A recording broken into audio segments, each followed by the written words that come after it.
The agencies that run PWCs currently, industry standard is running your PWCs with a rescue sled.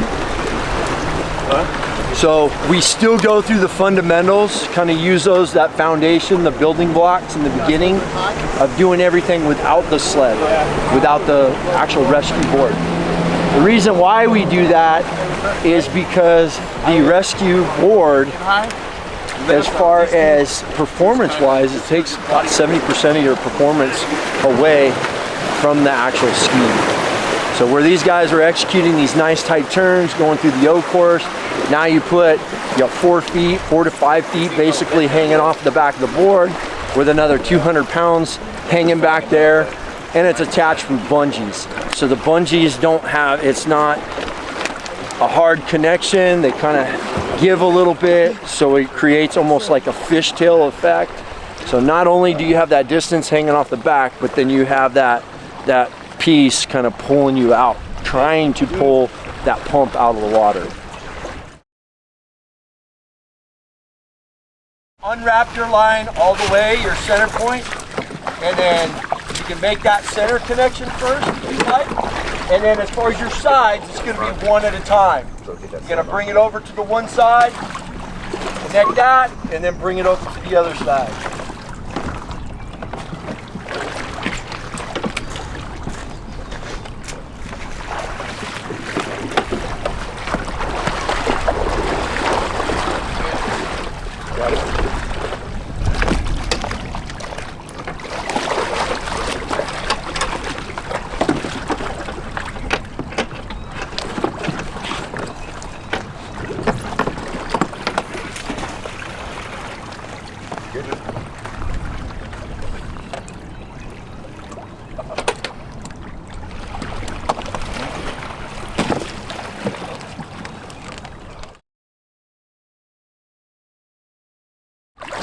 One of the things we've been working on, right, is not using reverse, right, or using reverse a little. We have the boards on the back now, so we don't want to use reverse with the boards on the back. Because if you hit that reverse, you hit it hard, you make that mistake of hitting it hard, you have that potential of folding that board under. And maybe it might not go under all the way, but it will start going underneath, and then you'll see a little crease, like some of my boards, right? Because they're used for a lot of classes. Some of my boards have a little creases right there. And that's from guys hammering on that reverse. And even if it doesn't fold under all the way, it will start weakening the board right there. As far as on the boards, riding on the boards as the rescue swimmer on the board.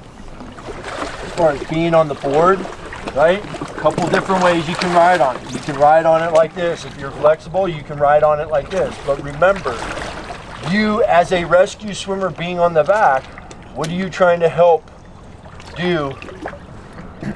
Counterbalance. Work with your operator, right? So if he's making a left turn, and this is where you as the operator, if you're working as the operator, you have to communicate back to your rescue swimmer, going left. So now he's down here, and he's grabbing in, and what are you doing? You're extending this rail, right? You're driving this edge, right? And you're holding that turn. The minute I come up and start pulling this way, you're gonna cause the vessel to wash out, okay? So if that does happen, and it probably will happen out here, the operator, you just ease off that throttle. Don't let off of it all the way, but you back off that throttle, and at the same time you stay into that turn and pay attention to what your vessel is doing, which way it's going, because you might have to counterbalance back the other way, right? So one way is riding like this, okay? The other way is riding on your belly like so, all right? My feet are up, they're not dragging, right? If I'm dragging my feet, then they're like, like most of you guys have booties, they're gonna fill up with water, right? If you have slip-ons or something that's not really secure on your feet, they're gonna end up coming off. So I kind of bring my feet up a little bit, get myself in a position, maybe bring my leg up, right? And lean it into my turn. Boom, back and forth like so with my operator, okay? Working together. What's the percentage that I lose in performance once we put the board on the back. You guys remember? 70. About 70%, right? About 70%. So if these lines are too loose, your board is going to have tendency to wash out. That is going to pull your pump out of the water, okay? So sometimes that's happened. I've had it happen on some of our older skis where that witcher breaks, right? It just snaps. Stuff gives away after a while, right? Especially if we're not paying attention to it. So it busts out, bam, and now I have this board fishtailing around. Okay, so then what do? We got to slow down, right? And maybe get to the point where it's like, okay, we got to kind of fix that, maybe put some webbing in there somehow or whatnot until we can get it completely fixed so we can be operational. Remember when we're doing slow speed back here, right?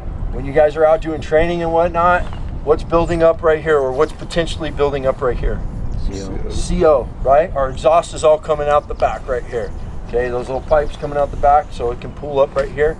So if we can open them up a little bit, get some airflow for the people back here, then that's going to be better. Just pay attention. You as the guys working on it, right? And then if you're doing a transit and you have victims on the back too, keep that in mind. All right, so initially guys, what we're gonna do is just get you guys going through the O course, the same path that you guys were going before. Remember, speed is your friend too, right? It's going to help hold that edge. You guys saw on the first time around when you're backing off that throttle too much, right? And it's kind of like tipsy-toppy, kind of whatever, back and forth. So it's like, okay, maybe I don't want to go that fast. I'm going to back off my throttle a little bit, right? And I'm going to hold that speed. Or maybe at this point, I'm going to gradually kind of power into that turn. On your turns and where you're going, you're always looking out in front, never looking down. So if I see that buoy, I'm looking out in front of that buoy. I know where I need to execute my turn. So it's where I am going. That's where your eyes should be, okay? Not down below. Even though we got to pay attention to depth and all that stuff, right? You still have to be looking out to where you're actually going, all right?